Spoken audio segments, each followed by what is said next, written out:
का मंगल हो। सब बहुत बहुत सम्मान के योग प्यारे साथियों, दो भजन हमने धर्म विकासालय की महिमा के विषय में सुने कि धर्म विकासालय क्या है, ये किसने स्थापित किया है, इसकी महिमा क्या है, धर्म विकासालय क्या काम करता है। अगर धर्म विकासालय ना होता, यहाँ विकासालय बहुत हैं, स्कूल बहुत हैं, कॉलेज बहुत हैं, यूनिवर्सिटियाँ बहुत हैं, लाखों होंगी पूरी दुनिया में। एक छोटा सा ये स्कूल है जिसको धर्म विकासालय नाम दे दिया हमने। अगर ये ना होता तो क्या फर्क पड़ता, दुनिया में कुछ फर्क पड़ता या नहीं। इतनी बड़ी हमारे सौर्य मंडल, इतनी बड़ी हमारी दुनिया, हमारा ये जो सौर्य परिवार है, हाँ जी, करोड़ों किलोमीटर दूर तक फैला हुआ है, कितना विशाल है। इतने इसमें ग्रह हैं, उपग्रह हैं, और हजारों पत्थर एक एक ग्रह के इर्द गिर्द रात दिन उड़ते रहते हैं। इतने विशाल सौर मंडल में सूर्य केवल एक है, उसके ना होने से सौर मंडल ही ना रहता। ये परम पूर्णी भगवान देवात्मा ने जो धर्म विकासालय स्थापित किया है, ये भगवान देवात्मा के देव रूप का सच्चा प्रतिनिधि है। भगवान देवात्मा के देव रूप का अवतार कह सकते हैं कि भगवान का धर्म विकासालय वो भगवान का काम कर रहा है। उन्हीं के द्वारा दी गई शिक्षा, उन्हीं के द्वारा स्थापित उनका ये पुत्र धर्म विकासालय सारी दुनिया के लिए आत्मा का और धर्म का अति सुंदर, अति हितकर, अति कल्याणकारी, उच्च जीवन रस प्रदान करने वाला, उच्च खुशियों से भर देने वाला। हम कल्पना नहीं कर सकते हमें क्या क्या मिल सकता है, क्या मिलेगा हमें। जब मिल जाता तब इंसान सोचता है, अरे भाई ये क्या मिल गया, मैंने तो कभी कल्पना भी नहीं की थी। तो धर्म विकासालय इतना महत्वपूर्ण है, जिसकी महिमा के विषय में हमारे धर्मस्पंदियों ने, जिन्होंने ये भजन लिखे, इतना उन्होंने अपना दिमाग खपाया होगा लिखने में। ऐसा लिखा नहीं जाता पता नहीं से। जो गीत लिखते हैं, गजलें लिखते हैं, लेख लिखते हैं, उनको पता है कितनी जान मारी करनी पड़ती है।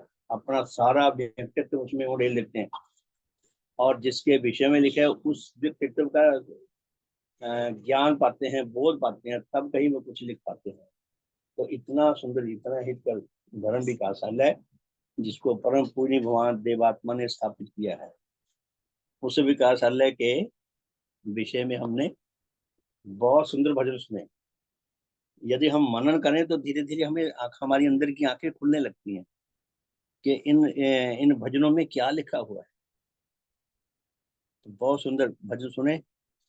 अब उसके बाद फिर हमने भगवान देवात्मा ने जो शुभ कामना की है, वो शुभ कामना सुनी। अद्वितीय है ये शुभ कामना, कोई मनुष्य ऐसी शुभ कामना कर ही नहीं सकता, क्योंकि मनुष्य की आत्मिक स्थिति ऐसी है ही नहीं जैसी परम पुण्य भगवान देवात्मा की है।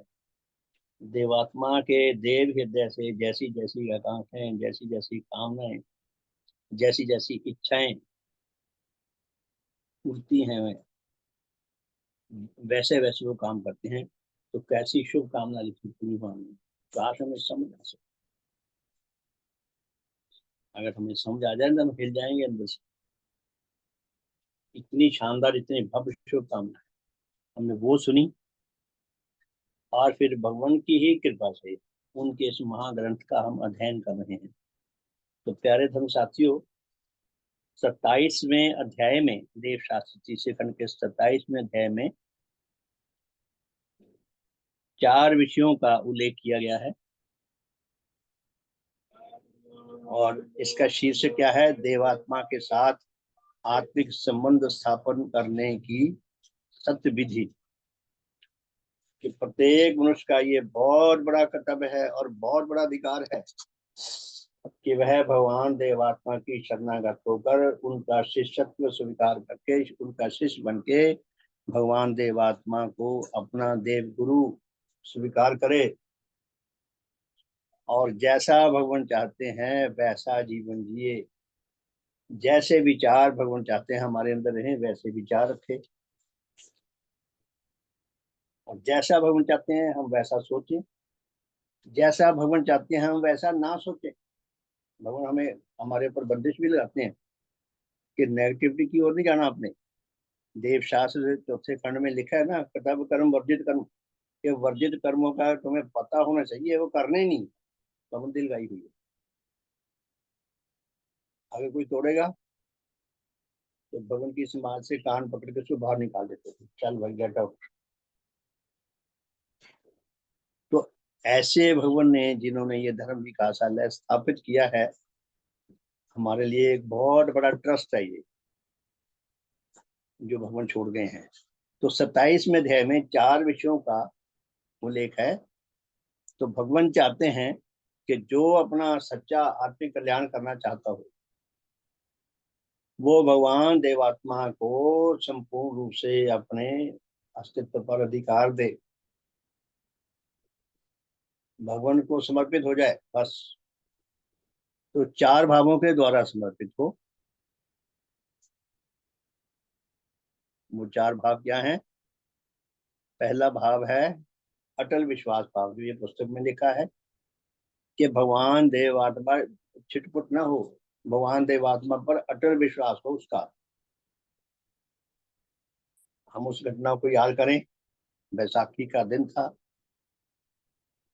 श्री गुरु गोविंद सिंह जी भरे पंडाल में नंगी तलवार लेकर, बिजली की तरह चमकती तलवार लेकर जोश के साथ बोले। तब लाउड स्पीकर नहीं होते थे और हजारों लोग होंगे। श्री गुरु गोविंद सिंह जी को कितना जोर लगा के बोलना पड़ा होगा। उनका संपूर्ण व्यक्तित्व आवाज में बदल लिया होगा उन्होंने, इतनी भीड़ में। और उनके चेहरे पर जो जोश होगा, जो उनका चेहरा जोश से, उनके व्यक्तित्व से, उनकी महानता से तमतमा रहा होगा। कितने जोश से भरकर उन्होंने कहा, कुछ मांगा। वो कहते भाई आजादी ऐसे नहीं आती, आजादी के लिए तो मरना पड़ता है। ये तलवार एक सिर मांगती है कोई माई का लाल जो इस तलवार की भूख प्यास मिटा दे। सारे पंडाल में मृत्यु जैसा सन्नाटा छा गया। शमशान में बहुत सन्नाटा होता है, शांति होती है। चिड़ियों तोतों को पता नहीं, वही ची ची करते रहते हैं, जो पता लग जाए ना वो भी ना मेरे वहां आसपास। कि शमशान में मौत जैसा सन्नाटा होता है। तो एक माई का लाल धीरे धीरे सोच विचार कर उठा। इतनी भीड़ में एक ही मिला। हाथ जोड़े महाराज, मेरा सिर आपके चरणों में हाजिर है। ले गए दूसरे पंडाल में पीछे। थोड़ी देर बाद वापस आए तो तलवार खून से रंगी हुई। जनता और डर गई, ये क्या हो गया। गुरु जी ने फिर कहा जोर से भरकर, ये तलवार अभी प्यासी है कि प्यासी हुई, खून थोड़ा मिला। फिर धीरे धीरे एक दूसरा आया। इस तरह करते करते 5 प्यारे आए। गुरु गोबिंद सिंह जी ने 5 प्यारे साजे। उन्होंने कितना बड़ा संदेश दिया है कि अच्छे काम के लिए समर्पित होना सीखो। यदि हम कुछ अच्छा काम करना, अच्छे काम के लिए, आजादी के लिए तो लड़ रहे थे, भगवान देवात्मा भी आजादी के लिए लड़ रहे हैं। ये जो हमारी आत्मिक गुलामी है नीचे जीवन की, उससे हमें मुक्त करना चाहते हैं। भगवान भी सिर मांगते हैं, तो सेवक बनाते हैं जो पूर्ण समर्पित हो सके भगवान को, वही भगवान के हैं। तो 5 प्यारे सजाए। हम श्री गुरु गोबिंद सिंह जी के हृदय की था पाने की कोशिश करें। वो खुद सर्व बलिदानी थे। पिता बलिदान कर दिए, खुद बलिदान हो गए, चारों बच्चे कुर्बान कर दिए, अपने और साथी कुर्बान कर दिए। ऐसे श्री गुरु गोविंद सिंह जी कितने बहादुर थे, कितने विद्वान थे, कितने अच्छे लिखते थे, बहुत अच्छे लिखारी थे। और कितना दूसरों के प्रति कंसिडरेट थे। दूसरों की समस्याओं को निपटाने में उनके लिए कितने सहायक थे, कितने सुंदर उन्होंने शब्द लिखे। तो परम पुण्य भगवान देवात्मा ने ये भी कहते हैं भाई, भगवान देवात्मा के अनुरागी बनो। ये सिर मांगने वाली बात ही है। तो भगवान ने 4 यहाँ पे भाव लिखे हैं, बातें लिखी हैं। कि जो इन चारों पे सही चल सकेगा वो ही देवात्मा का अनुरागी बन सकता है। देवात्मा का अनुरागी बने बिना हमारा गुजारा नहीं है। ये मिनिमम कंडीशन है हमारे लिए, भगवान की भी। तो पहला जो है अटल विश्वास, कि देवात्मा के प्रति विश्वास करें। हमें बात समझ आ रही है? देवात्मा जो कहे जा रहे हैं, हम सिर हिलाए जा रहे हैं, नींद में सोए भी रहते हैं, सिर भी हिलता रहता है, देखने वालों को लगता है वो विश्वास कर रहे हैं, हाँ कर रहे हैं। भगवान कहते हैं कि भाई अटल विश्वास करो, अपने जीवन से प्रमाण दो कि तुम अटल विश्वास करते हो। और दूसरा भाव है श्रद्धा भाव। देवात्मा के श्रद्धावान बनो, अटल श्रद्धावान, अटल विश्वासी, अटल श्रद्धावान। तीसरा भाव है भगवान देवात्मा के अटल कृतज्ञ बनो। और चौथा भाव है भगवान देवात्मा के प्रति गहरा आकर्षण भाव रखो, अटल आकर्षण भाव रखो। यानी कि इन भावों के माध्यम से देवात्मा के साथ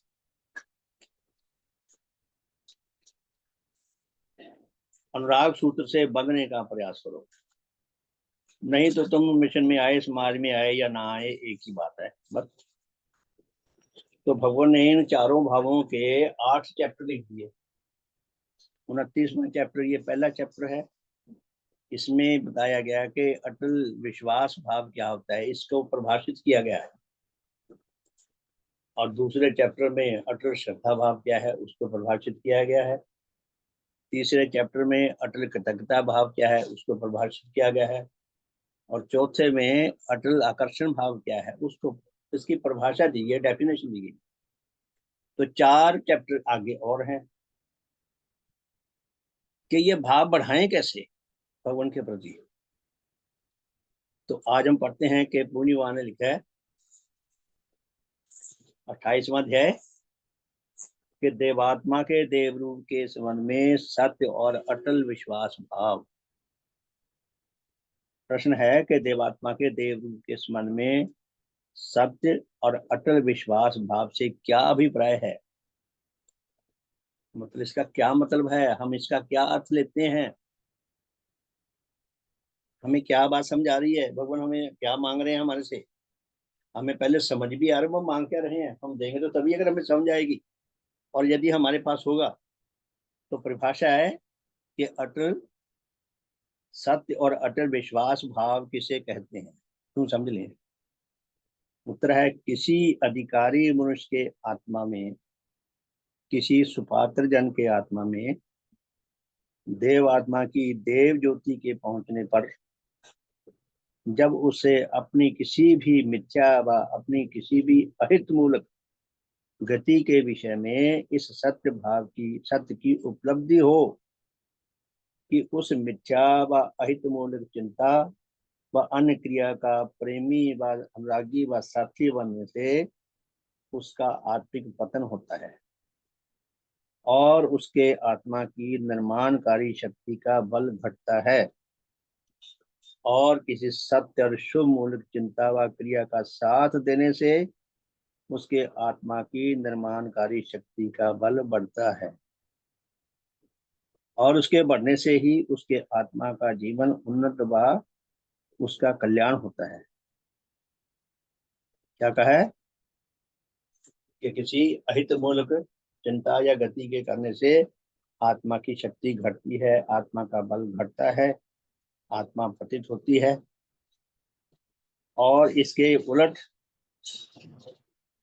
यदि हम किसी सत्य और शुभ मूलक चिंता के आधार पर कोई गति करते हैं उससे हमारी आत्मा का बल घटता नहीं, धीरे धीरे बढ़ने लग जाता है। स्पीड चाहे जितनी कम हो, बढ़ता है, विकसित होता है और आत्मा पतित होने की जाए विकास मार्ग पर अग्रसर होती है। उन्होंने कह दिया भाई ये है मेरी शिक्षा कि कुछ चिंता करोगे तो उधर को जाएगी आत्मा, नीचे चिंता करोगे और नीचे को जाएगी। आगे भगवान क्या कहते हैं, इसलिए देवात्मा में हित और सत्य विषय जिन अनुराग शक्तियों का सर्वांग विकास हुआ है, भगवान ने सत्य और हित विषय जिन देव शक्तियों का सब पक्षों में विकास हुआ है। और उन्हें पाकर उन्हें जो सच्चा देव जीवन प्राप्त हुआ है। भगवान देवात्मा ने सत्य और शुभ की देव शक्तियों को लाभ करके जो देव जीवन लाभ किया है, वह देव रूप सत्य है। भगवान ने कहा कि मैं देव रूपधारी हूँ। हमें भी बता दिया भगवान ने कि भाई मैं देव रूपधारी हूँ। करोड़ों लोगों को बता दिया है। अब हम किसी बछड़े को, किसी कटड़े को जाके बताएं कि भगवान देवात्मा देव रूपधारी है, वो उनको समझाएगा? वो कान भी हिला देंगे, आंखें भी हिला देंगे, देखने में लगेगा भी हाँ आ गया होगा। तो करोड़ों मनुष्य ऐसे हैं। तो भगवान क्या कहते हैं कि जब तुम्हें ये सत्य बताया गया है और उसका आधार बताया गया है कि भगवान देवात्मा सत्य में है, सचमुच में है देवात्मा, और उनमें किसी प्रकार का कोई संदेह नहीं, उन्हें पाकर सुनिए द्वारा, इसलिए देवात्मा में हित और सत्य विषय जिन अनुराग शक्तियों का सर्वांग विकास हुआ है। भगवान ने बताया कि सच्चाई और भलाई की जितने पक्ष हैं, उन सब पक्षों का मेरे अंदर अद्वितीय विकास हुआ है।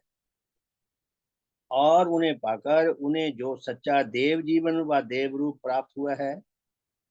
भगवान को इन देव शक्तियों के विकसित होने से जो देव रूप मिला है, वह देव रूप सत्य है और उसमें किसी प्रकार का कोई संदेह नहीं है और ना उसमें कभी भी कोई संदेह हो सकता है। भगवान ने बताया कि वो देव सत्य, सत्यानुराग और शुभ अनुराग के प्रत्येक पक्षों में विकसित होकर देव जीवनधारी बने हैं, देव रूपधारी बने हैं, देवात्मा है, इसमें कोई संदेह नहीं।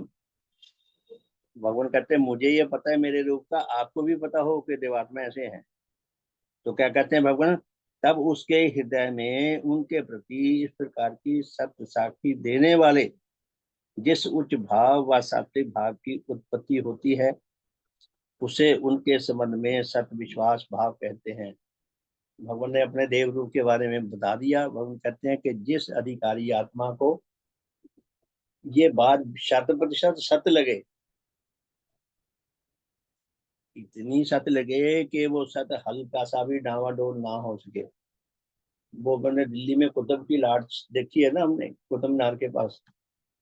वो लाट कितनी धातुओं की बनी है, कितनी गहरी है, कब बनी है, वो जंग भी नहीं लगता उस पे, जितनी उसकी जड़ें गहरी हैं, कहते पता नहीं किसी को तो कितनी गहरी है। तो भगवान देवात्मा के का जो देव रूप है, सचमुच में देवात्मा है। भगवान कहते हैं जिसको बताया जाए, अगर उसको ये सच लगे बात, तो जिस भाव के आधार पर उसे ये सत्य प्रतीत होती है बात, वह भाव है देवात्मा के संबंध में सत्य और अटल विश्वास भाव। कि अगर उस आत्मा में सत्य और अटल विश्वास भाव है, तब उसे भगवान देवात्मा की ये बात सच लगेगी, वरना नहीं लगेगी। ये परिभाषा है इस भाव की। अब जिसके अंदर सत्य और अटल विश्वास भाव होगा, उसको भगवान देवात्मा के झलक की पहले बारी झलक मिली, उसने पहले बारी दिल उनके चरणों में रख दिया। देखिए कितने लोग मिलेंगे। माता पूजना जी हैं पहले वाली, ये तो पत्नियां तो रिंग मास्टर बन के चलाती हैं पतियों को, वो उनकी अनुरागी शिष्या बन गई। पत्नी भी हैं, उनके गुरुजी हैं, और एक अच्छा दिल होगा उनका। काश हमारा दिल भी ऐसा होता कि देवात्मा के प्रति कोई बस पहले बार में धराशायी हो जाते हैं उनके चरणों में, ऐसे जैसे गलीचा बिछा होता है, इतना विश्वास होता है। देख के एक दूसरे की ओर आकर्षित होते, कमाल की बात है। अभी वो शिष्य नहीं बने, वो गुरु नहीं बने। होली की अवसर पर जब भगवान अपने भावी गुरु से मिले, ये है अटल विश्वास। श्रद्धे पंडित परमेश्वर दास जी, श्रद्धे भाई मोहन देव जी, बहुत लोग हैं। श्रद्धे श्रीमद धर्मपाल जी, उनके जीवन की हम बारीकियों को पकड़े तब जाके थोड़ी सी बात समझ आती है। और एक ऐसा दिल था उन लोगों का, कमाल है। कितना भव्य, कितना शानदार दिल था। श्रद्धे कनल जी इतने पढ़े लिखे, एमए फिलॉसफी और इतने अच्छे लेखक, इतने अच्छे ऊंचे पदों पर रहने वाले, जब श्रद्धेय श्रीमान धर्मपाल जी गुजरे हैं, वो तो बेचारे कम पढ़े लिखे ही थे, पटवारी थे, तीसरी चौथी क्लास पढ़े होंगे। तो कर्नल जी ने क्या उनके सम्मान में भाव प्रकाश किया था, कोई काल्पनिक गप नहीं मारी थी उन्होंने, अपने दिल के उद्गार ना निकाल के और रेल दिए कागज पे। वो कहते एक एक धर्मबल 100 कर्नल पैदा कर सकता है, 100 कर्नल मिलकर एक धर्मबल पैदा नहीं कर सकते। आप श्रीनाथ धर्मपाल जी की पुस्तकें पढ़ लें और कर्नल जी की पुस्तकें पढ़ लें, बात समझ आ जाएगी धीरे धीरे, अगर दिल होगा हमारे, कि कर्नल जी ने कितनी सॉलिड बात की थी। तो भगवान ने विश्वास रखे, जिसके अंदर ये विश्वास बात होगा। ऐसा नहीं है कि बरसों भगवान देव आत्मा को स्टडी करके तब जाके धीरे धीरे विश्वास आने लगेगा। श्रद्धा जी ने पहले बार सुना, 13 साल की बच्ची थी, बस पहले बार ही तिलकार की, दोबारा पीछे मुड़ के नहीं देखा। समाज में ही वो लोगों में गई, आज भी समाज में है लोग में।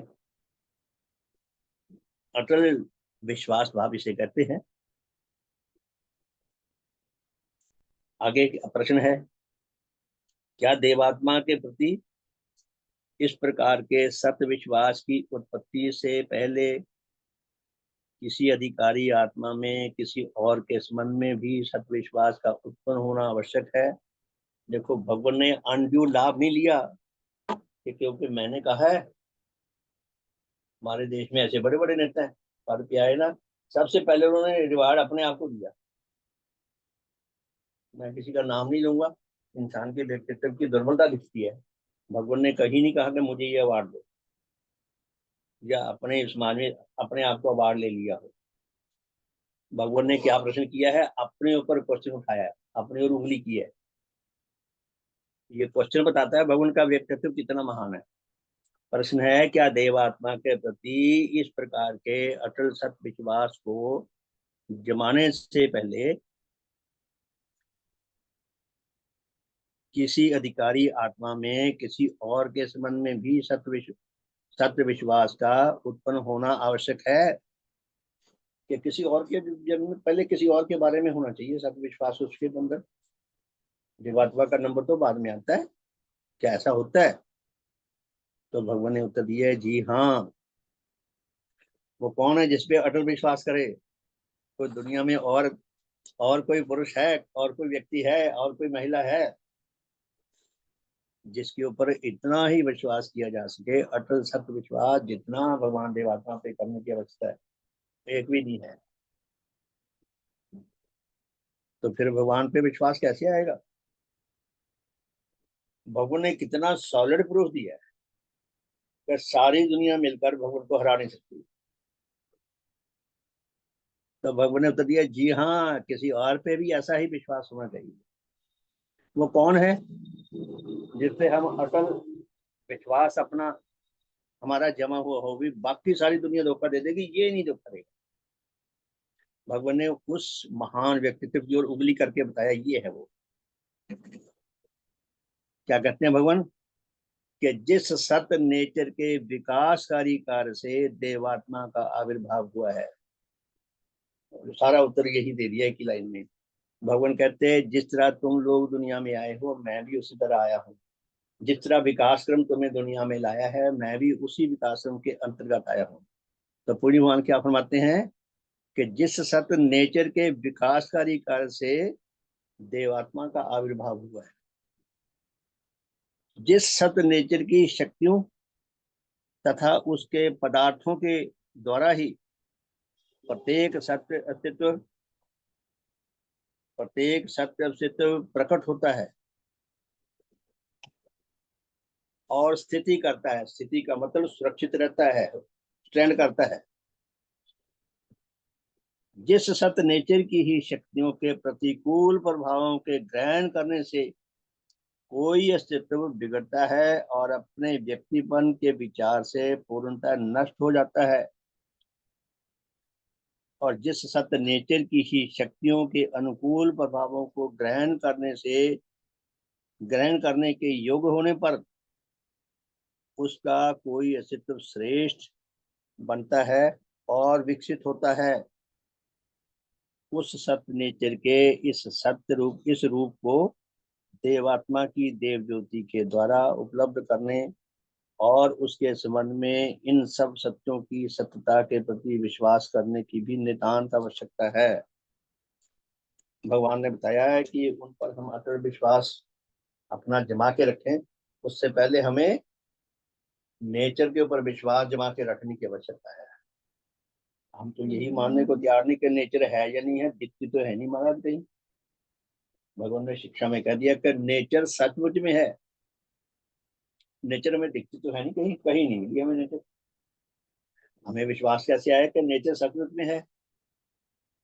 नेचर नेचर कोई व्यक्ति नहीं है, कोई स्थूल आकार का जीव नहीं है, कोई बेजान अस्तित्व नहीं है। नेचर कोई जानदार अस्तित्व नहीं है जो हमें दिखाई दे। कोई जड़ में और शक्ति में अस्तित्व नहीं है।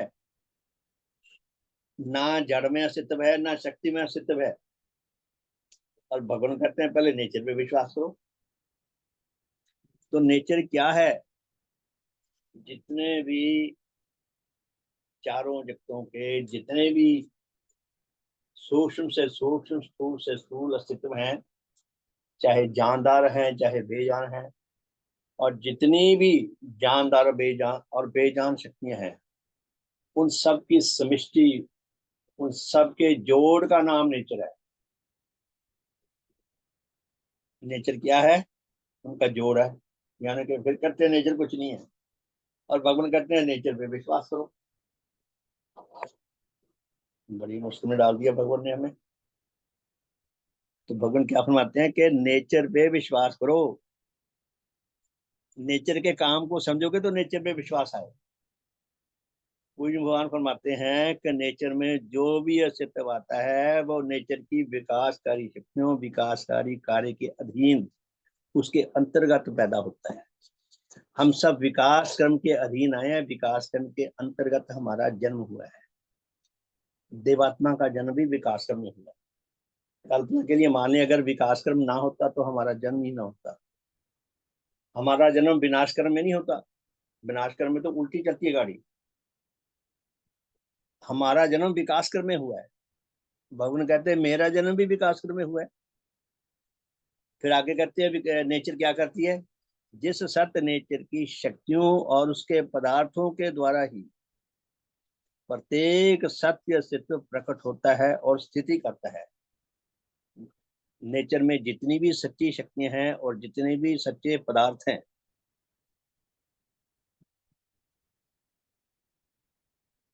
जितनी भी सच्ची शक्तियां हैं और जितने भी सच्चे पदार्थ हैं जो रहते हैं और स्थिति करते हैं, खुद सुरक्षित रहते हैं, बचे रहते हैं, जिस सत्य नेचर की ही शक्तियों के प्रतिकूल प्रभावों के ग्रहण करने से कोई अस्तित्व बिगड़ता है और अपने व्यक्तिपन के विचार से पूर्णतः नष्ट हो जाता है। भगवान कहते हैं प्रत्येक अस्तित्व, जानदार भी बेजान भी, विकास क्रम में आता है और विनाश क्रम में लोप हो जाता है, खत्म हो जाता है। ये नेचर के कार्यविधि है। और जिस सत्य नेचर की ही शक्तियों के अनुकूल प्रभावों को ग्रहण करने के योग्य होने पर उसका कोई अस्तित्व श्रेष्ठ बनता है व विकसित होता है। नेचर गति विकासकारी शक्तियों के जो प्रभाव हैं, जो उनको ग्रहण करता है वो विकसित होता जाता है, और जो उनके उलट चलता है, उनको ग्रहण नहीं करता, वो नष्ट हो जाता है। विकास कर्म में हमारा जन्म हुआ है, विकास कर्म में ही हमारा पालन पोषण होता है, विकास कर्म में ही हमारी रक्षा होती है, विकास कर्म में ही हम शिक्षित होते हैं, विकास कर्म में ही हमारा व्यक्तित्व विकसित होता है, और उसके ठीक उल्ट विनाश क्रम में हम नष्ट हो जाते हैं।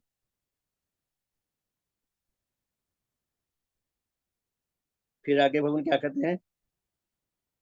उस सत्य नेचर के इस रूप को देवात्मा की देव ज्योति के द्वारा उपलब्ध करने और उसके संबंध में इन सब सत्यों की सत्यता के प्रति विश्वास करने की भी नितांत आवश्यकता है। यदि हमने भगवान पर विश्वास करना है तो पहले नेचर के विकास क्रम पर, नेचर के विनाश क्रम पर, नेचर की कार्यशैली पर हमारा सच्चा विश्वास होना चाहिए। यदि हम नेचर के बारे में पता ही कुछ नहीं, तो हमें देवात्मा के बारे में नहीं समझ आएगी बात।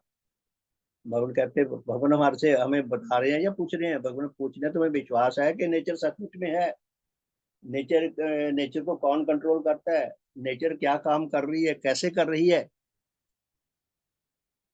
हम सब विकास क्रम में हैं। एक एक मच्छर भी विकास क्रम में आता है, उसके अंदर जान है। नहीं तो पहले ये धरती करोड़ों साल बेजान पड़ी रही, इसके अंदर जान प्राण थी ही नहीं। मच्छर तो बहुत बड़ी चीज है, अमीबा तो इतना सूक्ष्म और दिखता नहीं आंखों से। विकास क्रम में हम सब जीव विकास क्रम में आते हैं, सब अस्तित्व विकास क्रम में आते हैं।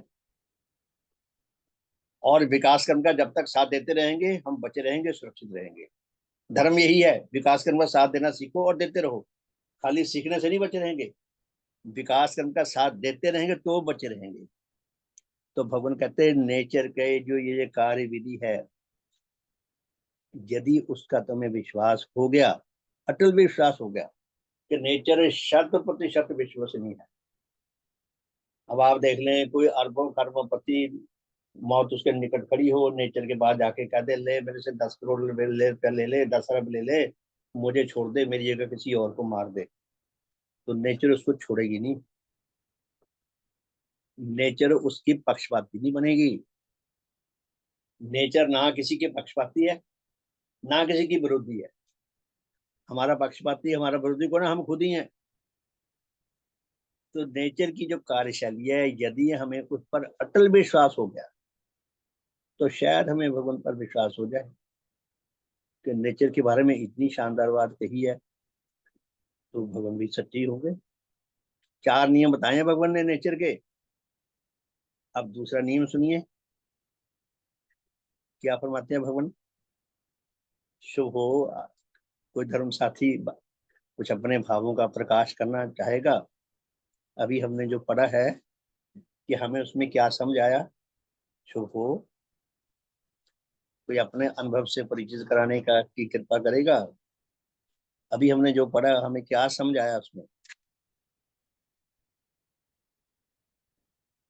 शुभ हो, ठीक है, आगे चलते हैं। तो देखिए भगवान दूसरे नियम के बारे में क्या फरमाते हैं। भगवान फरमाते हैं कि सत्य नेचर के विकासकारी कार्य में उसका जो जो अस्तित्व और जीवित अस्तित्व, जो जो अजीवित और जीवित अस्तित्व, जितने भी अस्तित्व में, सारे अस्तित्व 2 श्रेणियों में बटे हैं। कुछ अस्तित्व जानदार हैं, जिनके अंदर जान प्राण है, कुछ बेजान है, मुर्दा है।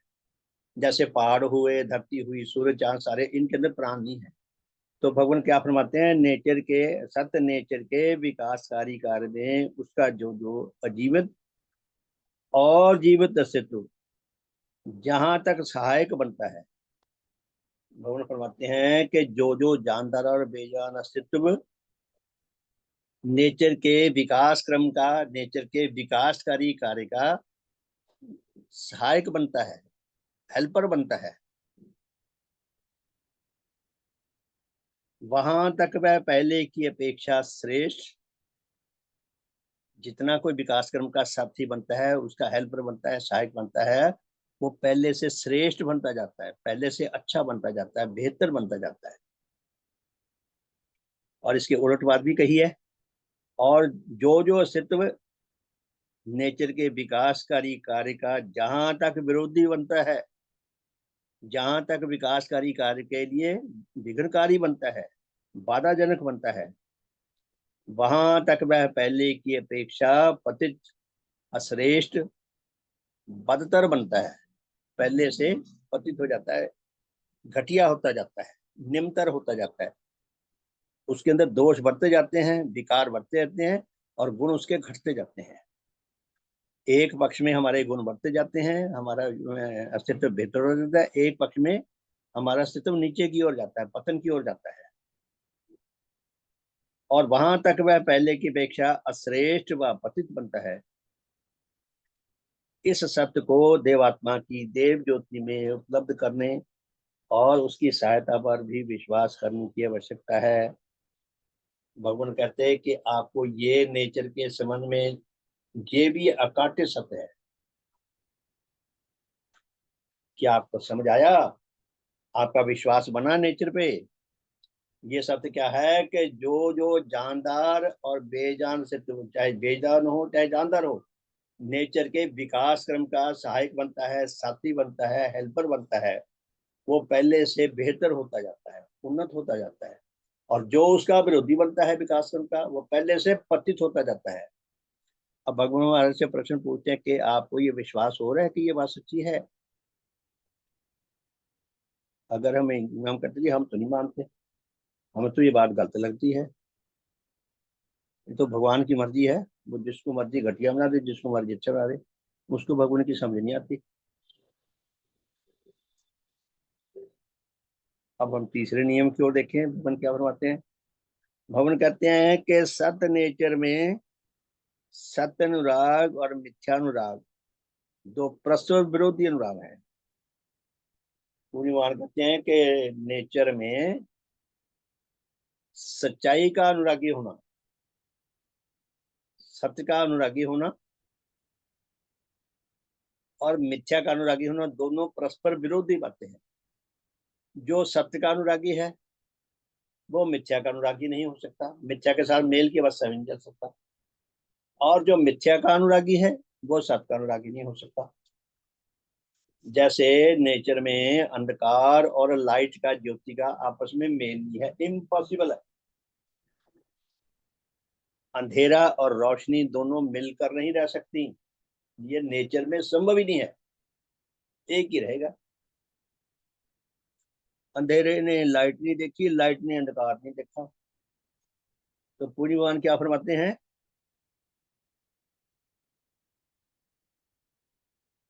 सत्य नेचर में सत्य अनुराग और मिथ्या अनुराग दो परस्पर विरोधी अनुराग हैं। इसलिए उसके अटल नियमानुसार इन दोनों के अनुरागियों में जहां एक और युद्ध का होना अनिवार्य है, वहां दूसरी ओर इस प्रकार के युद्ध व संग्राम के उत्पन्न होने पर उसके विकास विश्व का अटल नियम के अनुसार सत्य के अनुरागी का या सत्य के पक्षपाती का की अंतिम जय, सत्य के पक्षपाती की अंतिम जीत होना अनिवार्य है। भगवान कहते हैं कि जो झूठ के अनुरागी हैं और जो सच्चाई के अनुरागी हैं, वो दोनों पक्ष आपस में मिलकर नहीं रह सकते, एक दूसरे के विरोधी हैं। उनमें युद्ध होगा, लड़ाई होगी, झगड़ा होगा, मार पिटाई होगी, कुछ भी हो सकता है। लेकिन नेचर का एक नेचुरल अकाट्य सत्य है कि जब वो लड़ते रहेंगे तो अंतिम जीत जो है सत्य की होती है, सच्चाई की होती है, झूठ की नहीं होती। झूठ पराजित होने के लिए है, खत्म होने के लिए है, और सत्य विजयी रहने के लिए।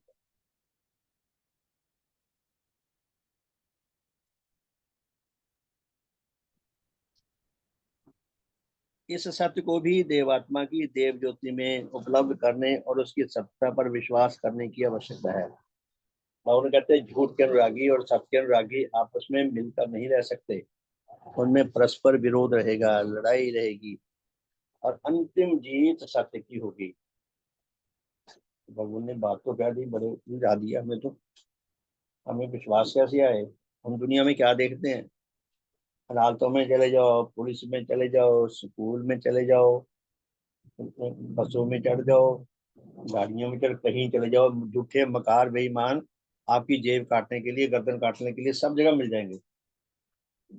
घरों में मिलते हैं, और कोई कहाँ जाए, और वो करते रहते हैं। हम रात दिन देखते हैं कि जो झूठे मकार हैं वो अपने एजेंडे में काम सफल होते जा रहे हैं, और जो सच्चा है वो बेचारा थप्पड़ खाए जा रहा है। वो कई बार फेसबुक पे ऐसे ऐसे मैसेज आते हैं कि यदि तुमने संबंध अच्छे बना के रखने हैं भाई, उनके दोष ना बताओ, उनको खुश करते रहो जैसा वो मांगते हैं। जिस दिन तुमने थोड़ा सा सच बोल दिया कि तू वही खोटा है, तू नकब्बा है, तू झूठा है, तू ये है, तू वो है, बस उस दिन संबंध खराब। तुमने जितनी जितने वर्ष ट्राई कर ली उसको मीठा बना के रखने की, वो भी मिट्टी में मिल गया। साथ में क्या देखते हैं, दुनिया में बेईमान और झूठे लोग बहुत हैं, और वो एक्सप्लॉयट करते रहते हैं, और हम अच्छे शरीफ लोग एक्सप्लॉयट होते रहते हैं। भगवान ने तो कुछ और ही बात कह दी। भगवान क्या फरमाते हैं के नेचर में सत्य अनुरागियों और मिथ्या अनुरागियों में परस्पर युद्ध रहता है, दोनों परस्पर विरोधी हैं। लेकिन ये अकाट सत्य है कि अंतिम जीत सत्य की होती है, इस पे विश्वास करो। बड़ी टेढ़ी खीर है। शुभ शिवन। शुभ, हाँ जी, कुछ कहना चाहते हैं? शायद हाँ आपकी बात। जी, एक क्वेश्चन पूछना चाह रही थी। हाँ जी, हाँ जी। जैसे आपने ये बताया ना कि सत्य और मिथ्या में हमेशा लड़ाई रहती है, जैसे कि हम आसपास देखें तो मिथ्या पे ही है कि भाई खुद को सही समझ रहे हैं, तो हाँ जी, अगर हम क्या? हैं कि फिर क्या से कहना? जैसे कि हमारे आसपास में अगर मिथ्या पे चल रहे हैं जो कोई, और अगर हम उसे समझा रहे हैं तो बुरे बन रहे हैं कि भाई वो ये उनको बुरा लग रहा है कि भाई उनके विरोधी है। वो तो आप करेगा कि तू क्या है, अब हम दोष निकालेगा बीसीओ आगे। हाँ समझा? जी, तो उसमें भी फिर क्या है कि चलो ठीक है, भगवान ने कहा कि हम, लेकिन उसमें फिर हम भी तो बेचैन परेशान होते हैं कि भाई क्या नाम है कि हमने उनको ऐसा क्यों कह दिया। हम परेशान होते हैं, हम भी तो अगर झूठ के पुतले हैं, हम कौन तो सत्य हैं? नहीं नहीं, अगर कोई सही बात अगर किसी को हम कहना चाह रहे हैं समझ गया ना? और वो समझ नहीं रहा, उल्टा हमें ही गलत ठहरा रहा है वो, आपने तो मैं आपकी, उसमें मुझे सैकड़ों बार ये भोगना पड़ा है, ये हालात जगह जगह, और आप सबको भी भोगने पड़े होंगे। देखिए, जी भगवान ने एक बात पूछा दी, हम पकड़ते नहीं ना भगवान की बात को। भगवान कहते हैं कि उनकी ये जो शिक्षा अधिकारी आत्माओं के लिए है, अनाधिकारियों के लिए नहीं है। जो सुपात्र जन है, भगवान की शिक्षा उनके लिए है। भगवान कहते हैं सुपात्र जो टेस्ट करो, सुपात्र जनों को पकड़ो, उनको बताओगे ना अगर सिस्टमेटिकली बड़े प्यार से सम्मान से, तो उनको समझ आ जाएगी। बाकी अगर कोई नहीं समझ रहा तो फिर रहने ही दें, उनको नहीं बताना। यस, ये शब्द भी अनधिकारी है, यही तो बात है, और क्या है? नहीं तो फिर सिर्फ मैं ये दो अब बंदे कोई हैं। अपना है, जैसे कोई बहुत अपना है तो ऐसा लगता है कि नहीं भाई नहीं, जैसे कि हम कोशिश कर रहे हैं तो फिर दूर हटो, है ना? नहीं, अपना भी है, ओके, अपना नहीं है। वो हमारा तब है अगर हमारी बात माने। वो अपनी बात मानता है, मगर तब मेरी बात, तुम भी मेरी बात मानो।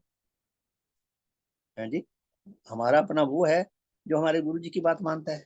तो भगवान ने कहा कि पहले जांचना सीखो, अधिकारी कौन है, अनाधिकारी कौन है। अधिकारियों पे प्रयास करें, वो भी हमें बहुत बहुत ही अच्छे स्वभाव से सबमिसिव होकर, नम्र भावधारी बनकर, और हमारी स्टडी भी खूब होनी चाहिए, ताकि अगर कोई प्रश्न करे हम अपना बगले ना झांकते रह जाए, वो समझ जाए कि इसको पता है कुछ नहीं है। कभी भी ये जानता है, इसको पता है। तो भगवान ने हमें ये रास्ता दिया ना बीच का। भगवान ने भी नहीं समझा सके, जब आनंदकारी उनके माथा फोड़ने वाले मिले, भगवान ने भी हाथ जोड़ दिए कि भाई इनको तो मैं भी नहीं समझा सकता।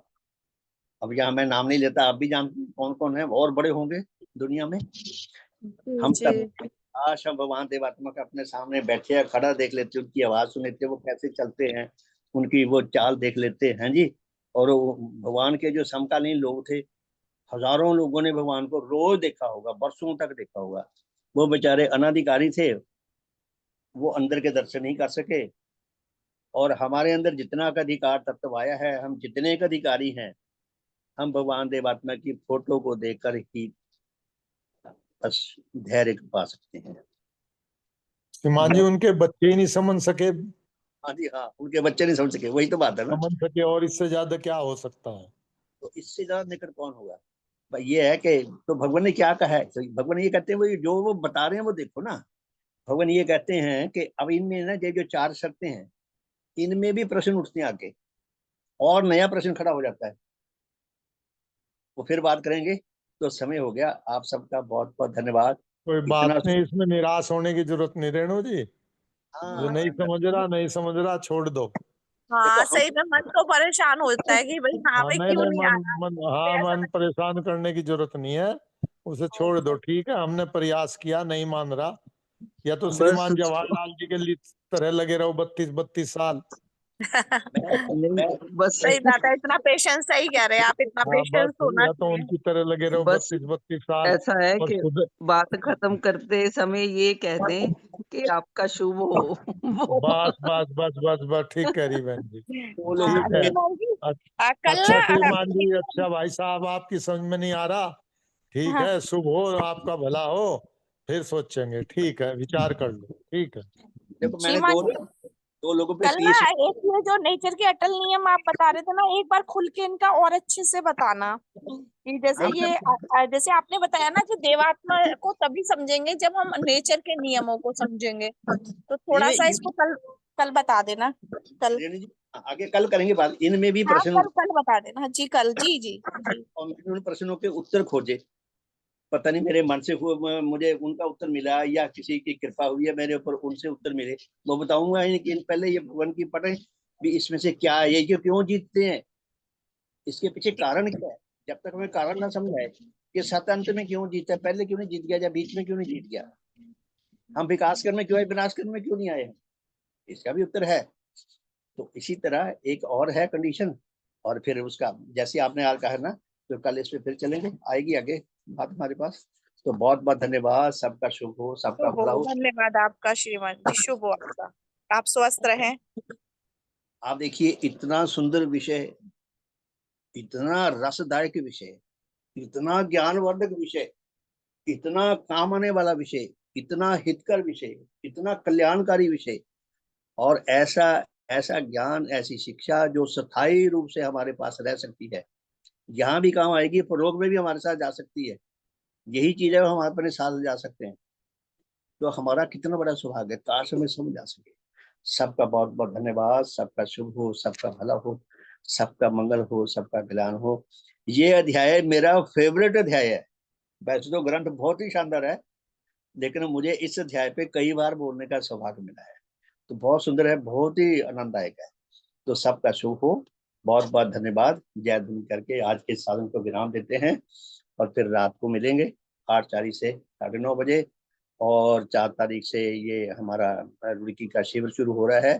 तो सवेरे के हमारे साधन तो ये निरंतर चलते रहेंगे 8 तक। सिर्फ 9 तारीख को सुबह का साधन ही होगा, और शाम के साधन जो है ये 9 तक बंद रहेंगे, और रात्रि के साधन 8 तक बंद रहेंगे। रात्रि का साधन 9 से शुरू होगा, यानी कि पहली सभा हमारे यहाँ से 4 तारीख को प्रस्थान करने के बाद 9 तारीख को रात को होगी। मैं उसमें सूची में द्वारा भी लिख दूंगा। आपको पता ही है, रूटीन में भी हम ऐसे ही करते हैं, बीच में रेस्ट हो जाता है, कई काम भी होते हैं। 4 तारीख को भी कैसे कर लेंगे? जी 4 तारीख को सुबह कर लेंगे, कोई दिक्कत नहीं है। सुबह कर लेंगे, शाम की तो नहीं होने की। शाम की नहीं, सुबह सुबह होगी, शाम की नहीं होगी। 4 तारीख की तो हो जाएगी, हाँ सवेरे की होगी, बस शाम की नहीं। 4 की हाँ, शाम, शाम की कह रहा मैं श्रीमान जी, शाम की 4 से 8 तक शाम की नहीं होने की। 4 से 8 तक बंद रहेंगी, और 9 तारीख को सवेरे की और शाम की बंद रहेगी, रात से शुरू होगी। जी जी जी, ठीक। भगवान देवात्मा की जय, भगवान देवात्मा की जय, भगवान देवात्मा की जय, भगवान देवात्मा की जय। सबका शुभ हो, सबका हित हो, सबका मंगल हो, सबका कल्याण हो। शुभ संध्या, सबका बहुत बहुत धन्यवाद। तो रात को मिलते हैं जी 8:40 पे। सबका शुभ हो, शुभ संध्या जी।